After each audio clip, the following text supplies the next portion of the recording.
Hi, Sarah. Hi. I'm so excited that we're doing this.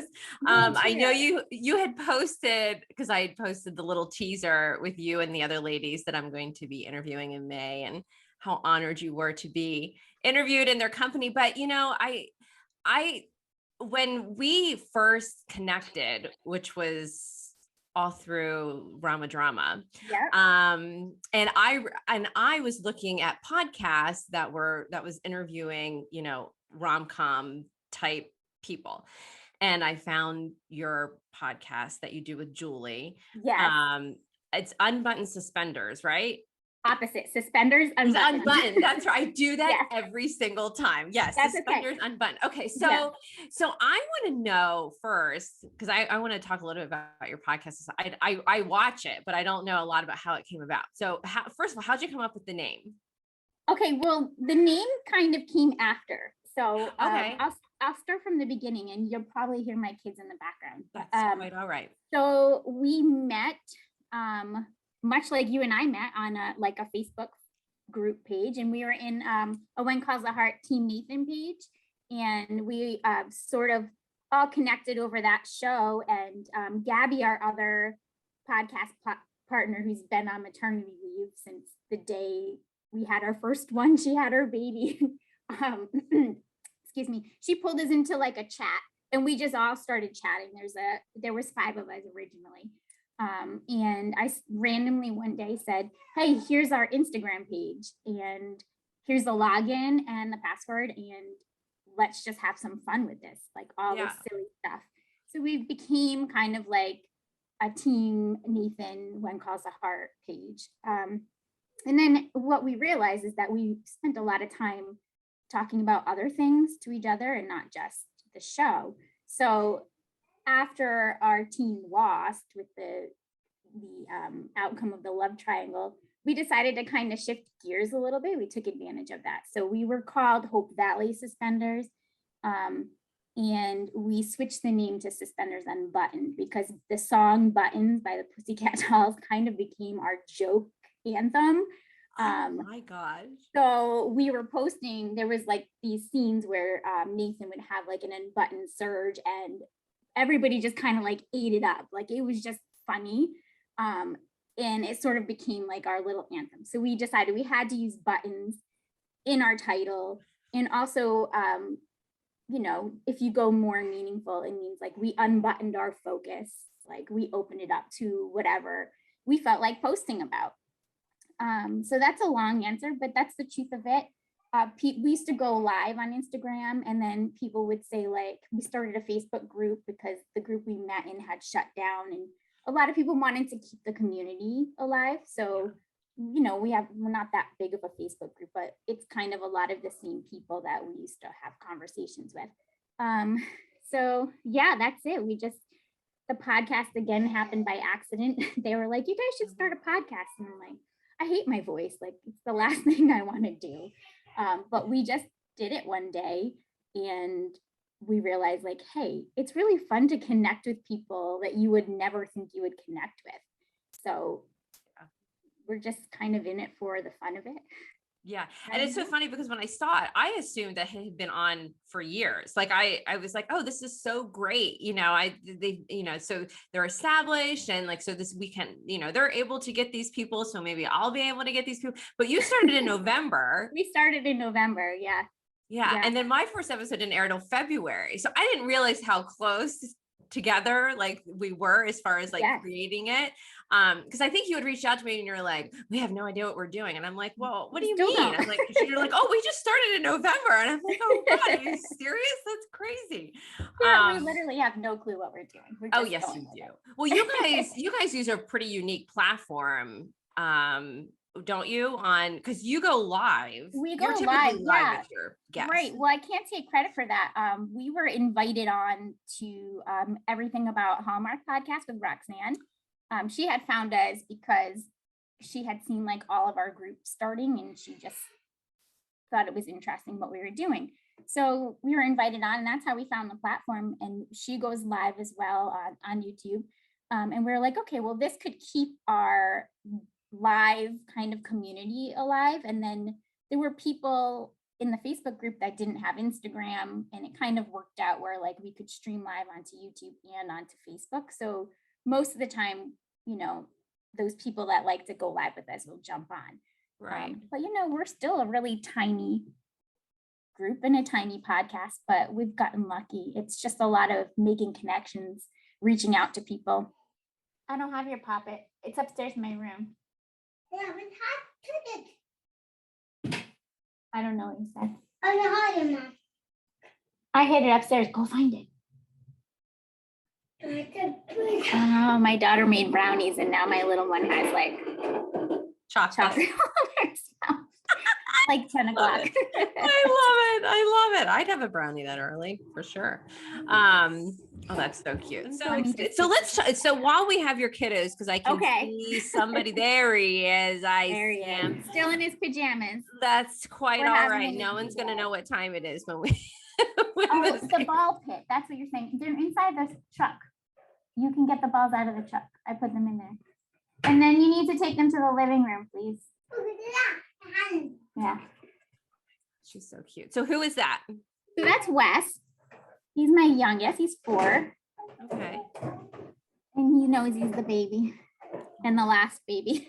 And the last baby, right? That's so cute. And you have 2 others.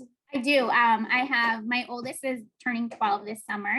And she is a middle schooler now. And my middle guy is 9. And that's Will. And he's my little one with special needs. Yeah. Special needs. Yeah. So, and that is the other thing that's brought us together. Yes. When we became friends then on Facebook, there is a video that you have up there. I believe. Oh, right. And tell me a little bit about it, because I know it's like an acronym, isn't it? For some, what is?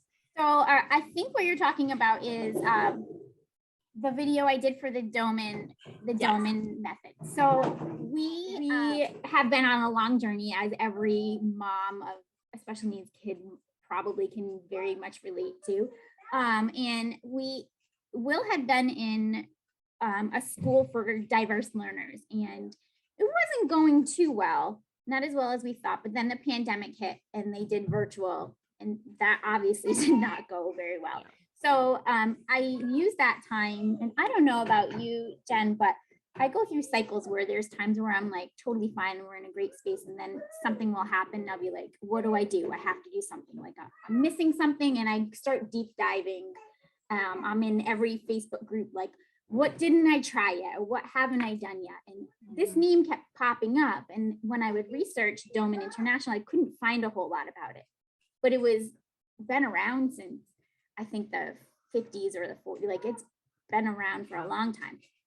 So I finally reached out to them, and we ended up deciding that this was the perfect program. So that's what the video was about. It was about kind of like a day in the life of what we do at home. And I took little videos, and then they put it together and turned it into a little video. So yeah, Doman International is the name of the organization, and it's been great. So it's an educational curriculum. Is that what it is? Or nope, it's hard to explain, and I'm going to do my best. And of course, I'm really sorry about the background. Oh, it's fine. Your audio is fine. So it's more than that. It's I guess the way to describe it is a whole body.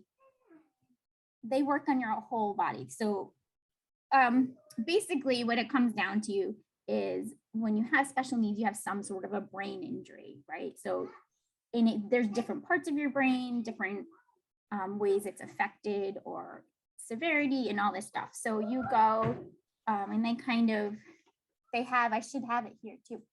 And they go do like a profile on your child, and they're like, okay, well, this part of the brain and this part of the brain, and they use that as their basis, and they kind of put together a program for you. So we found them when Will was right before he turned 8, I believe. We've been almost a year and a half now, I think.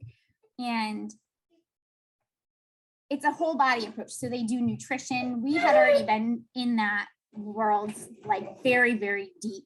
So I don't work with them as closely about nutrition, but God, I wish I would have found this years ago, because they kind of lay it out for you. Like, that you work with a doctor. It's part of it. You work with like a naturopathic doctor. I feel like that might not be the right word, but like holistic, like a holistic. Yeah, more holistic. Okay. That's what I'm thinking. So, they go by your blood work, they go by your health. A lot of these kids have big medical problems. So I feel like this is a very important piece that's missing from most special needs programs, right? So thankfully I've already been down that. That's like, I could do a whole podcast on that. Right. And then they take like cognition and physical ability. Will could already run and walk, but he can't pedal a bike. So there were like things missing, parts of the development. So you have a whole physical program, which is like for Will right now, he runs a mile. We do working on monkey bars, brachiation, and crawling, like army crawling, and then creeping on your hands and knees. So like all these things are ways to organize your brain. Right. And that kind of like helps everything else. We have a respiration program to help more oxygen getting to the brain, and because your brain can grow and change, and the younger you are, the easier it is. But yeah, and then we do academics. So I sneak in all, like what we need to cover in Rhode Island sort of thing into my reading and math program. I make homemade books. I love that. Like I've got one here. So I made one about numbers. So in his reading program, I'm kind of sneaking in the academics that I have to. And and you do all of this. I do it all. Yeah, it's me. My husband helps a little bit as much as he's supportive. But he's the one that does like the running program with him. So that's like their thing. Right. They'll run a mile, sometimes two. And yeah, but it's me. It's a lot of work. Yeah. Oh, I know. So what is his official diagnosis? I'm going to be honest. I don't even know at this point. We haven't had a real diagnosis made since he was 2. I realized that it really didn't mean anything. We have an autism diagnosis, but he's always. I was going to ask if you just have it. I mean, it's helpful. I know there's so many, excuse me, there's so many parents that don't want to label their kid and don't want that diagnosis. But I always tell them, it's really a pathway. The only one that gets you anything, right? Exactly. Yeah. You can't. Yeah. I mean, you can't get any. I mean, unless you pay private pay. But if you want the insurance to cover it, you need to have that diagnosis. Right.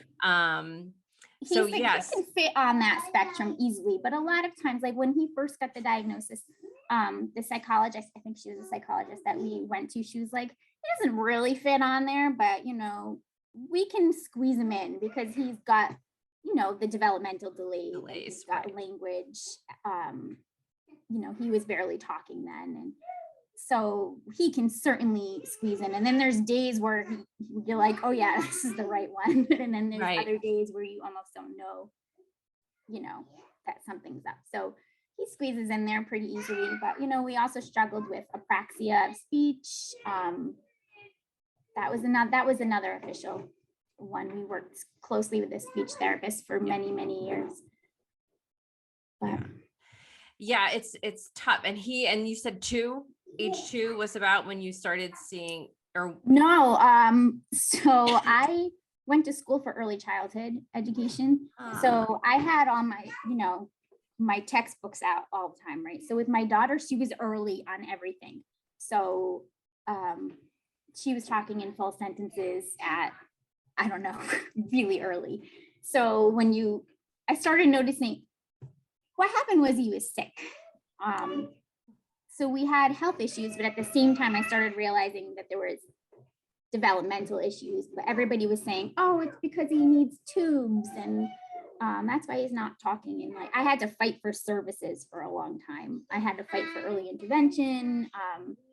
And then we saw this one doctor who was like, yeah, he needs to go to therapy. And like, you're right, something's not quite, but nobody was ever like concerned like I was. But I knew something's not right from the beginning, right? Yeah, as we know. Mamas know. Mamas for sure know. Yeah, I had the same experience with Allison, who is 12. She'll be 13 in October. But the same thing, she wasn't we were in like one of those, it was called tumble tots. It was like, Yeah.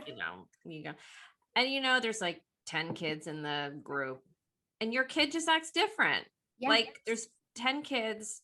One is acting like from the other 9. It's not like a couple of, no, it's just my child is acting completely different. My child can't, put her shoes on and off. She's not really talking. She can't sit and listen to a story. Right. She flaps her arms, and obviously now I know what that is. But at the time I was like, what is she doing? Like, why? And she's not looking at me. She's not, and so I remember going to the pediatrician and the pediatrician saying, oh, I had a girl too, and she was late on everything. You can't compare your child to other children. Every child has their own little path that they take and whatnot. And then when she was 2, we took her to like the state kind of, where you kind of go and see the child psychologist and the speech therapist. Yeah.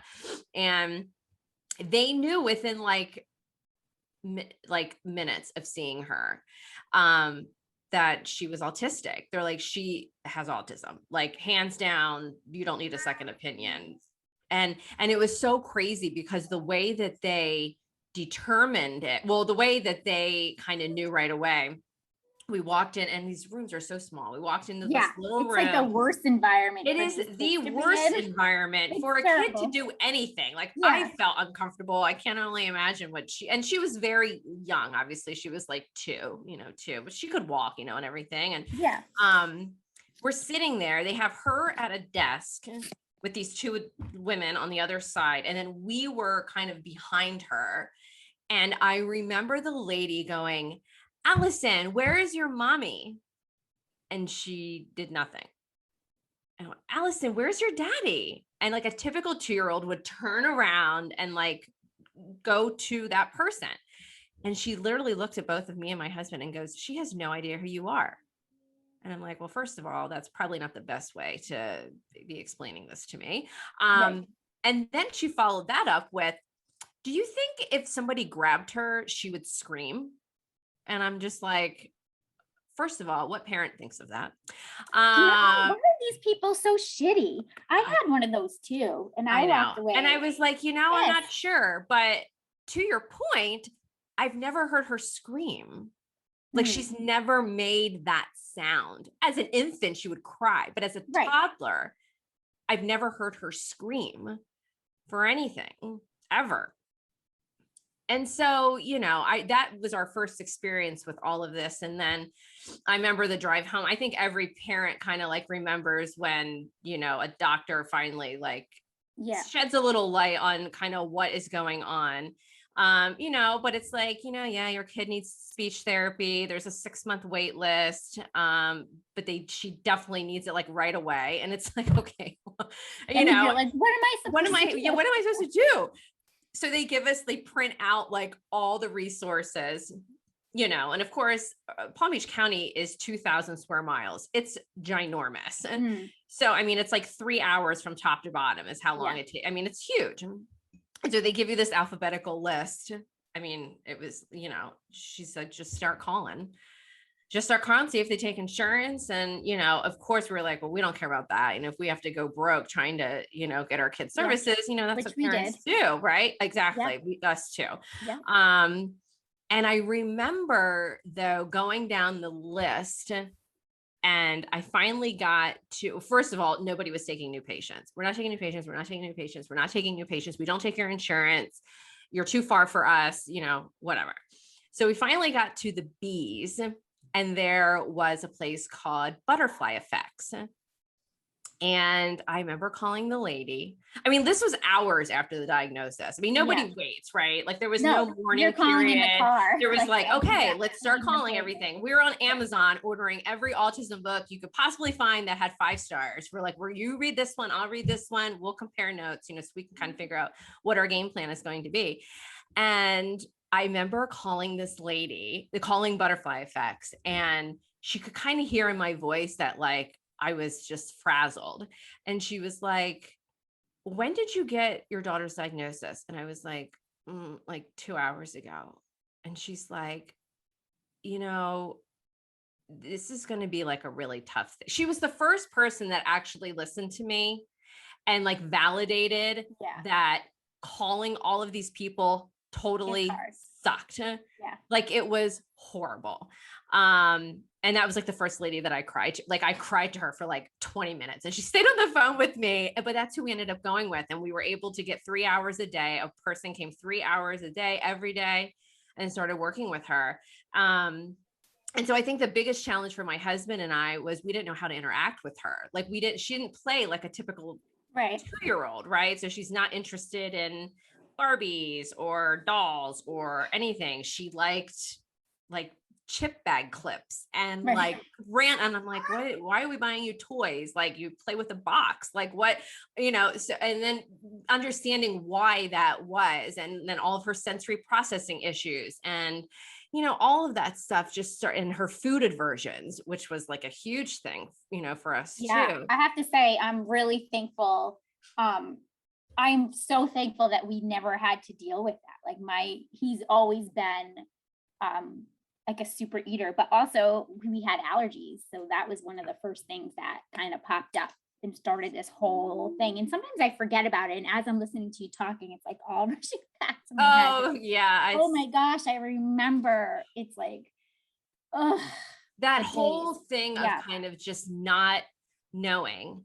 And then finding spaces. Don't know, like what the hell is life going to be like? What's going to happen for them? Like, and then when you finally find those avenues of information, it's like so much information that you're just like, oh my gosh. I mean, I remember going to Whole Foods, and because the only thing that she would eat was buttered noodles and grilled cheese, and they wanted us to go gluten and dairy free. Of course. Wonderful. And that's what your kids like, because we know how it affects their bodies. So exactly. Yeah. So I remember going to Whole Foods and buying a $10 loaf of gluten-free bread. This was 10 years ago. It's not that bad anymore, right? Because it's more mainstream. It's but more still, like $6. Yeah, right. Yeah, now they're $6. Everything's $5 if it's gluten-free. Right. Exactly. Minimum. That's like the baseline for whatever it is. And like, of course she didn't like it. Like it tasted, I mean, she already had an issue with like, if the grilled cheese was cooked a certain way. So of course it's different bread. Like she's not going to eat it. So we didn't stick to any specific diet with her at all. She doesn't have digestive issues. She goes to the bathroom like a champ and she sleeps like a champ. And so we're like, you know what, until something happens otherwise, we're just going to let her eat what she eats. Yeah. For us, it started with hives. He broke out with hives. and he looked, I remember calling the doctor and being like, oh my God, I think he broke out with hives. And she was like, like you can give him some Benadryl. And then she called me back and said, I'm going to send you for lab work.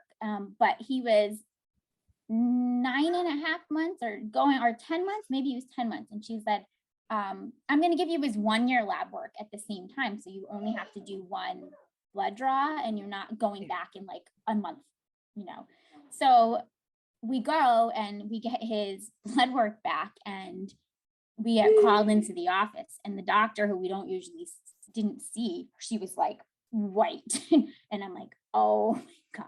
Well, his white blood cells were so high. So, and he has no ferritin, like his ferritin was like a level 1. And I can't remember now. I used to know all the lab work stuff. I have a binder full of lab work. Oh yeah, we have a binder too.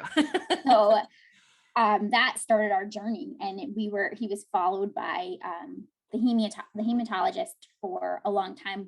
We had to do iron, and then his white count never changed because they were saying, oh well, he has no ferritin, so we need to get like the iron and ferritin levels up, and then like his regular counts will even out, and they never did. So we were followed by, so they made us go into the children's hospital to the oncology department, and we had to get cancer testing.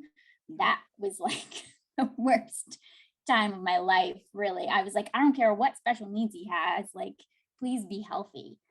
At the same time, one of my good friends who struggle with Lyme disease terribly would be texting me and saying like, Will has Lyme. I like everything you're telling me, like he has Lyme disease.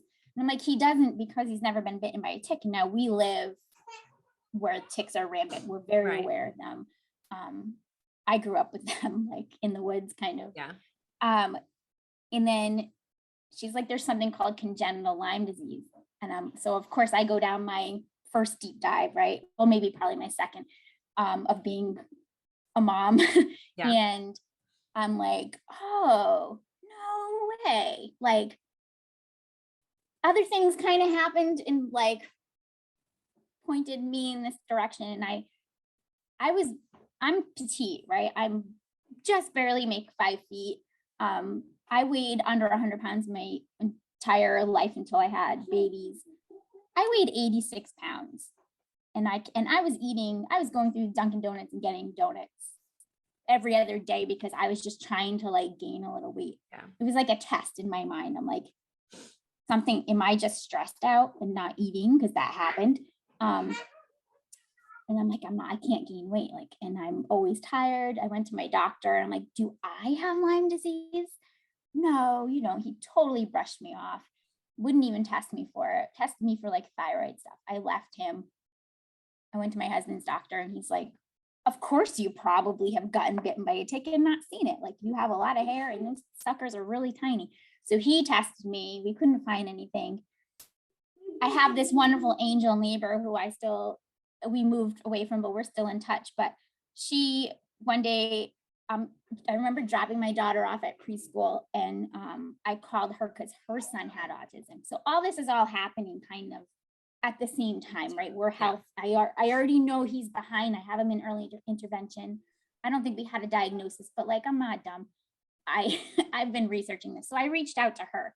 Her kids also had Lyme disease and her son had autism. So she just brought me over a pile of books and said, read this one, keep this one for later, call this therapist, call this person. You really need to see this doctor. And I'm like, okay, overwhelming, right? So overwhelming.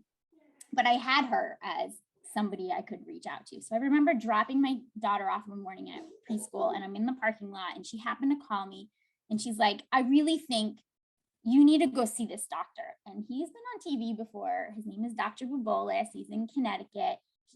I don't know if you remember this because you love the news so much. You remember the hiccup girl from like, yes, I don't know. He solved her hiccups, right? Oh, she was on the Today Show. Yes, so it was I remember. Like a big thing. And she's like, so she told me about that. I'm like, I remember that story. And she's like, I want you to go see him because he is going to look at your entire family, all of your health histories and all this stuff. So we go there because we still can't, we've been declared leukemia free, right?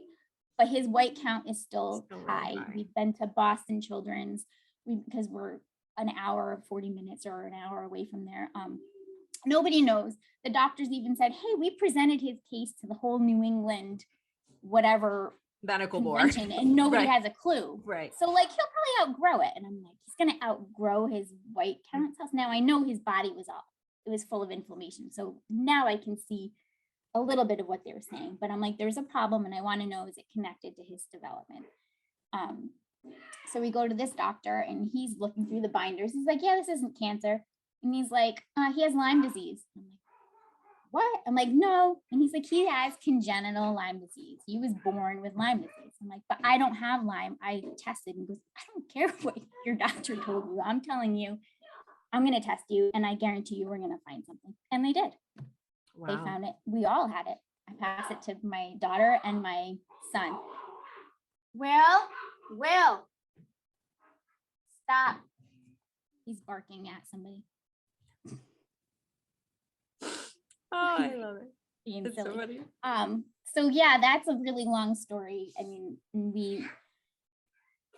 I've been through a lot with that and I've learned a lot for that. But so we kind of got put on the path of the health and wellness. And I mean, even right here, I've got like all my herb books. Like I love all that stuff. But yeah, to find like a program for him for school, because he is smart, right? He wasn't the kind of kid that didn't know anything, but he couldn't tell you he knew things. Like we had that whole situation with the speech pathologist she's like, he doesn't know anything. And I'm like, I think I even said, you're completely wrong. Like, It's not that he doesn't know it. It's how does he get it out? Yeah. But that's what people were kind of giving me for hope. Mm-hmm. I don't know. He was the kind of kid I remember before he turned 1 and my husband's like, where are my keys? And Will dragged me over and pointed on the top of a dresser that he couldn't even see on top of because he knew his dad put them on top of there. Yeah. So he's always had this big memory. I don't even know what I'm talking about anymore. I've lost track. Oh, hi, bud. You can say hi. Hi. Go wash your face, please. That's so cute. So then he went to school, like a typical school, or was he always homeschooled? Nope, I kept him home. Okay. Kindergarten, he's got a January birthday, so he's he misses that cutoff. So we had that little bit of extra leeway. I felt comfortable enough to say, like, he's not ready to go. I'm going to wait till 6. I think that's the law too, but he did go at 6. We had kind of been introduced to this school for diverse learners in our state, and it was a beautiful school. And I kept saying, like, oh, like, I know it's in there. So we just need like the right people to know how to get it out. So we kind of started the IEP process because we thought, like, let's get an IEP in place, because then maybe the state would transfer him and let him go to this private school. So he went for like a few weeks to the public school kindergarten. It could have gone better, but what happens is regulation is an issue. So there is never any academics happening there. It was, they want to label behavior. It's not really behavioral issues. It's more regulation, which I understood because we never did like ABA therapy. We did floor time. I don't know if you've ever heard of Stanley Greenspan. He was like my books that I would read. So I've never been very typical and mainstream when it comes to this stuff. I've always been on the opposite side. So he did go to the public school, and then he got accepted into this wonderful school called the Wolf School, Wesson. So he went there, and again, no academics ever could get done, and it wasn't their fault. They were wonderful, wonderful teachers. But he was the only one his age, and everybody else was like 3 years older than him. So there was like a first or kindergarten to second grade sort of mixed class, and he didn't fit in academically anywhere there. And then because it was so small, he ended up having like one-on-one time. So he would just get like the classroom teacher one-on-one, and then the OT and the SLPs, like, so he never was there with kids. And then the pandemic hit, and here we are. And I was like, school is not the right choice because I don't want him to get labeled as behavior, because he can be difficult and not get the academics out. So that was where I found Doman International, because they were like, he already reads, and he knows, like, he typed, I forget what it's called right now, but like they had a letter board, and when they kind of type, well, he was like typing all these messages, and I'm in there like crying, because I'm like, I didn't know, I knew he was smart, but I didn't know like we were there. Right. So then they started on this program, and we just finished our 7 multiplication table. Like, my daughter is in 6th grade, and she was like, I think he knows it better than me. Like, so they really helped me to figure out how to teach him academically. Yeah. Which we couldn't get out of his school because it's just too many pressures on him. Mm-hmm. But the goal is someday, please go to school. Right. How old is he? He is 9. 9. He just turned 9. Yeah. Yeah. It's so funny. Like how you said that you get in like a really good space, and then like something happens. Well, for us, puberty happened. And I don't even want to, my daughter. Don't think about it. I don't even want to think about it. Don't think about it. Just don't think about it. That is kind of the space that we're in right now. And it has thrown us a little bit for a loop. So many girls, there's not many girls at Allison's school. She goes to a special needs school. Okay. It's the Ernie Els, professional golfer whose son has autism. He built a school called the Els Center, and that's where she goes. She's been there. This is her third or fourth year at that school. Fourth year, I guess. Yeah.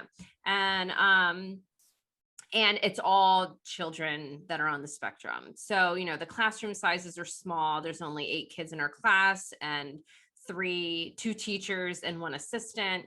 So the ratios are really small, and she has an IEP and, and the whole deal. And she does very well in school. I mean, academically, she doesn't. I mean, she cannot write her name. She doesn't have many words. She has, what's the word I'm looking for? If she needs, her words are like French toast, pasta, right, pool, bathing suit, outside, car ride, those sort of things. But she still like can't tell us when something hurts. That's a hard one, right? Yeah. It's so hard because it's like, especially with COVID, because I'm like, she could be sick and we don't even know. Like I always tell people, I'm like, unless she's throwing up or has diarrhea and a fever, like, we don't know. Like, I don't know if she has a headache. You can't see a headache. You can't see a stomach ache. Like, I don't, does her chest hurt? Can she not breathe well? Like, I don't know. And in fact, when she was, I want to say, she was born in October. That was November. She was only like 6 weeks old, and she ended up with RSV. Oh yeah, that's scary. And we did not know. She was not a crier. She did not cry. When she woke up from sleep, so talking about tumble tots, I would show up to tumble tots, not that I'm like a real like showy person, but I was showered. My hair, I was showered basically. It's so hard to shower as a mom. It it's is like showered as a mom. It's hard, right? But I showered, I brushed my teeth, and I had 100%. something on other than my pajamas, right? Yeah. And all the moms would be like, "How are you able to get all that done?" I said, "She just sits in her crib. She doesn't cry." Oh my gosh, she's perfect. No, she was autistic. And she was not able to express any emotion. She had no expressive language. Right. And so that was what was going on. Yeah. See, we had the opposite. He was pretty fussy. So he lived in my sling. Yeah. Yeah. I feel like it's either one end of the spectrum or like the other, right? Yeah. They're either like super, super attached, or they're just so detached. And she was completely detached. The iPad died, so you need to give it to Will to go plug it in. Go ahead. Oh, I'm sorry. It is charged. But go in the other room. Will, go downstairs to the basement, Will. Like, why does he have to sit right behind me? Like, because he's very... And he's gonna sit right behind me. It's okay. You actually can't even see him, but it's okay that we do. This is a Mother's Day topic of issue. Although now that we're talking about all this stuff, I really just want to produce this and like put it out like right away. Because I'm always the kind of person that's like, I know there's another mom or family out there that like needs to hear all of this information, because it's just so important to know that there's other families that are dealing with all of this stuff. I feel like it can be a really, really lonely. Oh, super lonely. It's a lonely journey, even when you know other families with kids with special needs, because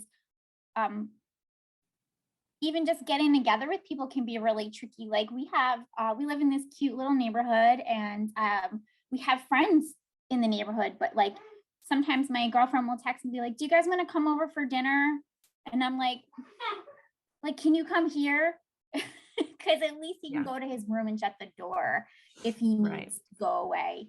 Or, but of course, like I want to go to their house because it's way nicer than my house. Like, one is just nice again. I want to sit in your beautiful kitchen and be happy for you. Right. Because they waited, but, and then it's hit or miss. Like sometimes my boys will go, my daughter, it's fine. But even my littlest guy, he's behind with speech. We don't have the same issues going on, but there's still little bits of issues. So he's on the same program as my oldest, on a much lighter model. But just something like that, it's hard. Or like if we are getting together with people, I can't take my eyes off of. I mean, Will's a little older right now, so he is a little bit more, he's a lot more independent. Like I don't need to go to the bathroom with him and all that stuff. Right. But like he might just like smack a kid or something. And I can't let that happen, right? So you have to be helicoptery because you don't want to bother anybody else. Hey, Will,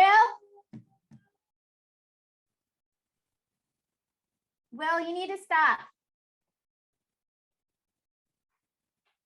Sometimes with TV, he does that. Well, I didn't hear what he was doing. What was he doing? He's just doing a little skimming. Okay. Yeah. Well, drives me like. Is it vocalizations? Yeah. Okay. So is Allie's. Allie is her vocal stems have gotten progressively louder because she's gotten bigger. Right. And so they weren't as noticeable when she was younger, but now that her voice has changed a little bit, like it's not a squeaky high voice. Powerful.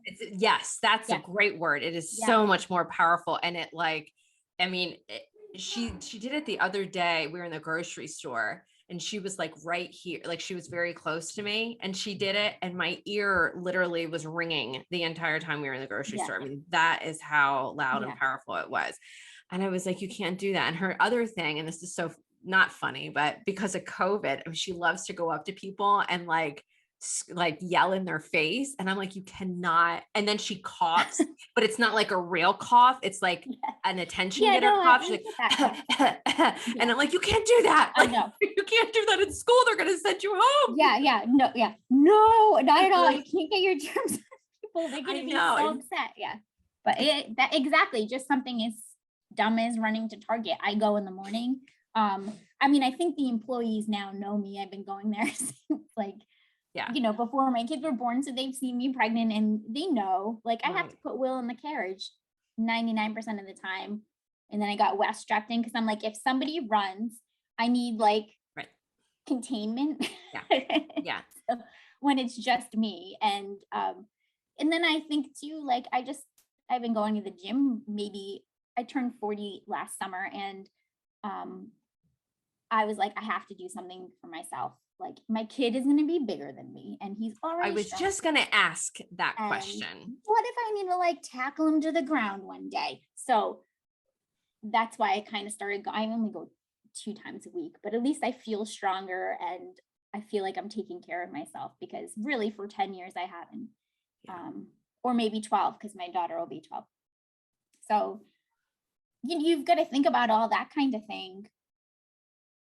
When you have a kid with special needs that most people don't think about. And again, I'm lucky. I don't want to say lucky, but like we have family members with children with CP and they have to do everything for them. And so I understand like the boat I am in is not as bad as somebody else's boat or something, but it's still, you still have. But still a boat. It's still a boat. It's still a boat. And every kid, typical or not, has struggles, but sometimes struggles going on. Their struggles kind of go above other people.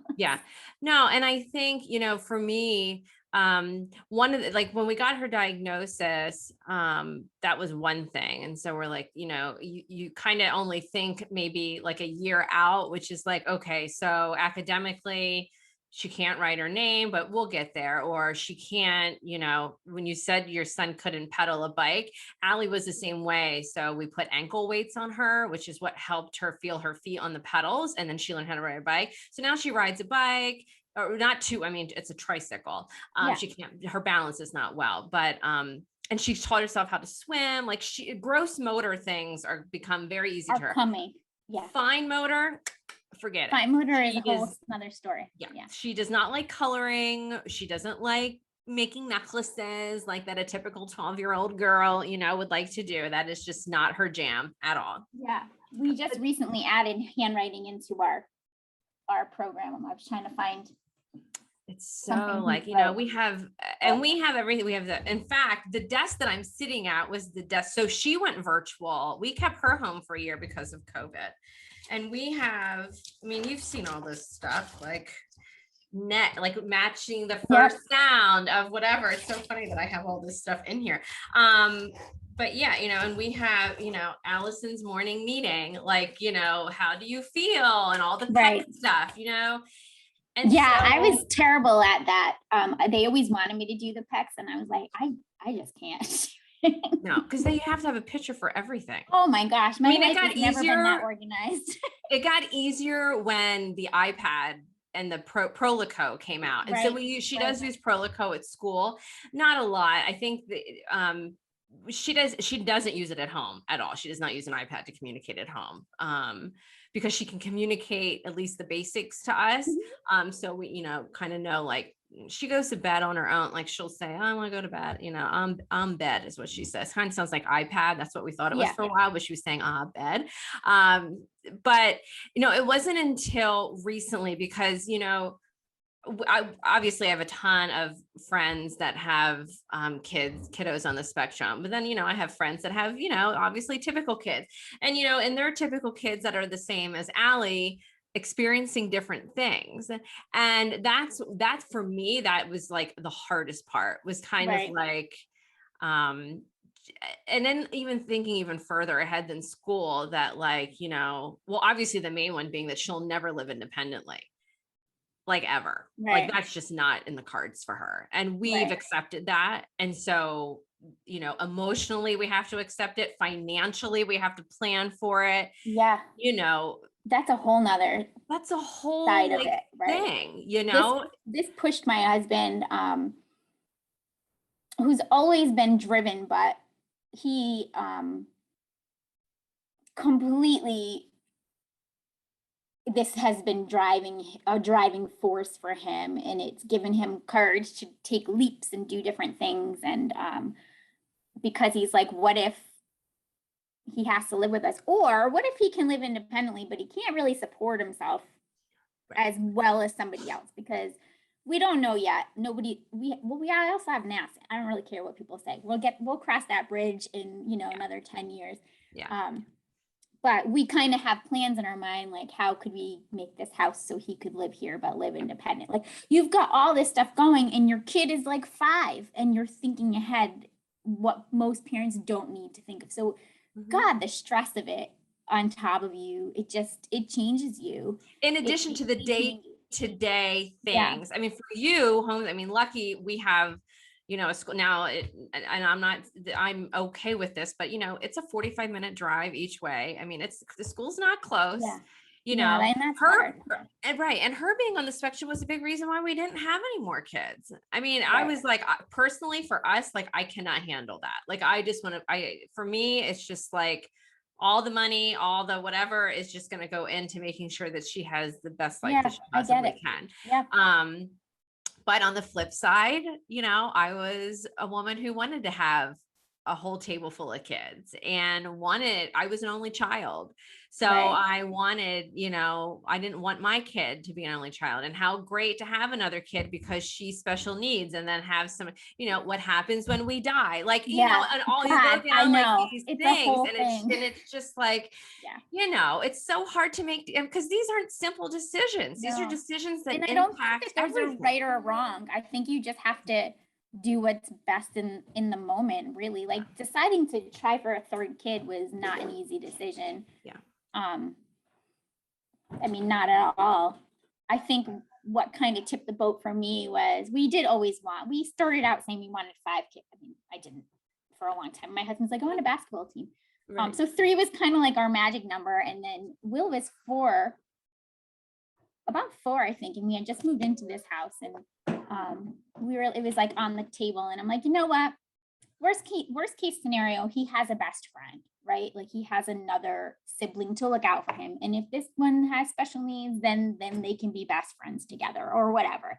And I think that was kind of like our tipping point. We were like, we already have all the stuff. We already have our doctors and our therapists. And right. Like, we felt like, okay, we can handle what we're through. Exactly. But doesn't mean it was easy. Like, this little guy never had much of a life because he was in speech therapy with my oldest. That's what we did. And then COVID hit. So he's kind of a product of that. He never got to go to like the toddler lesson things, and none of that. He doesn't have friends. Right. Yeah. And just speaking of COVID and having that layer on top of everything else that, special need families deal with. Yeah. I was freaking out because I wasn't sure if she was going to wear a mask. I wasn't Right. sure. Well, my kids wouldn't wear one. So that just eliminated a whole lot of stuff for us. Exactly. Exactly. Right? I mean, we were lucky enough that she would, and she did, which is shocking. And then it was like getting them vaccinated, not getting them vaccinated. We certainly do not have to get into a vaccination discussion, but that was something that came up too. Like, right. And I even something at the beginning, especially when you didn't know what was happening, or, when you were hearing, like, if in hospitals, only one parent could go, we had to make all those like weird choices. Like, what came down to it is I was like, if he gets sick, my husband has to go with him because he can hold him down. I can't. Exactly. Like, so worst case scenario, my husband can hold him while the doctor looks. Like, for me, I would need help, and that would be more scary for him. So we had, I can't even imagine not being there.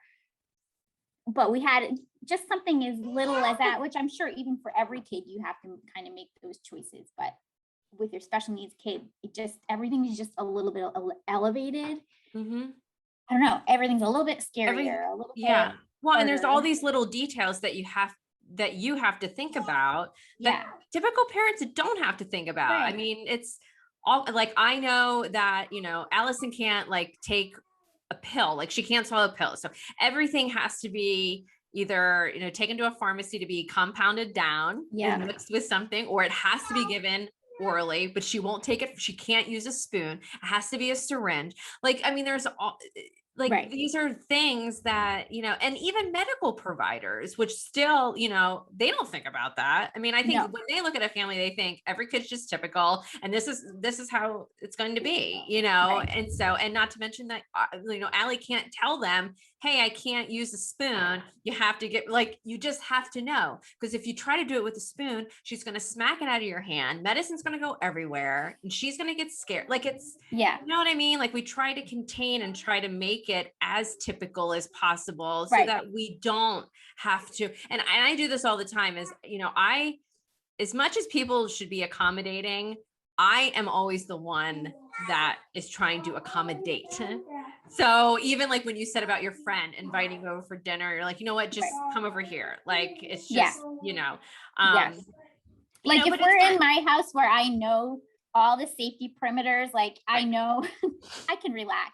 When I'm at somebody else's house, there's always a part of you on edge, right? Because you don't know. Because you don't know, like, you don't want your kids to like break anything, or I know. I feel like I'm constantly going, don't touch that. Don't touch that. Or feel uncomfortable, right? Like, we'll get, even though he wants to, he'll get there and be like, I want to go home. Yeah. Like, well, let's get through this one martini first. Like, you're right. Please let me have this drink. But no, it's so true, Allison. That is a phrase that she does know. Word. She'll say home. She'll say shoes on and say home. So yeah, I mean, and which is, kind of good because they know, where their comfort zone is, right? They know if they're uncomfortable, like this, but we do as well, kind of like how you do, just wait a little bit, trying to teach them to kind of, figure out what they can do to make the space you need to encourage flexibility, and things like that, which I'm sure we're all very aware of that word. And for Will, it gets to be a lot sometimes, like the social Allie, but at the same time, we're like, I'm listening to him now and I'm listening to you talk about your daughter. I'm like, I remember when he couldn't talk, and now we're like, can you stop talking? Please stop talking. Well, now we just tell her to stop vocalizing. Please stop vocalizing. She does a lot of scripting. So like, she'll script Mickey Mouse Clubhouse episodes, Jake and the Neverland Pirates, and kind of like her what is shows. That called? Echolalia. Yeah. She does. We never really dealt with that, but she does a lot of that. It's like, I know you can say all this stuff, and she can memorize. She memorizes stuff. But yeah, I hear you with the vocalizations and we're like, go to your room. Like, if you want to do that, that's great, but it could not be out here. Like, right now. It's usually TV, like, because they have their iPads right now since I'm doing this, which we don't typically have during the day. Yeah. So he's watching some stupid YouTuber or something. Yeah. And that's so funny. Oh, that's so funny. But yeah. Yeah. Well, thanks for coming on. Thanks for You know how having long me. we've talked? An hour and a half. Oh my goodness. And I feel like we barely even like touched the surface of I know. like We being a didn't. mom. We could, I know. Yes. Well, no, I really wanted to hear your story. And My more story about is your long, kiddos. and I'm sure everybody kind of has a unique story, but I actually have stopped sharing a lot about the Lyme stuff, which I used to be really passionate about. I used to want to do a lot of education about it, but Yeah. I've just completely stepped back. Yeah. Yeah. So it was kind of fun to talk about it all again. Yeah, I didn't even how know far that was we've a come. thing. Yeah. Oh my Yeah. God. Yeah. Yeah. Absolutely. Absolutely. And All right. Thank you. Thank you. Have a really good day. You too.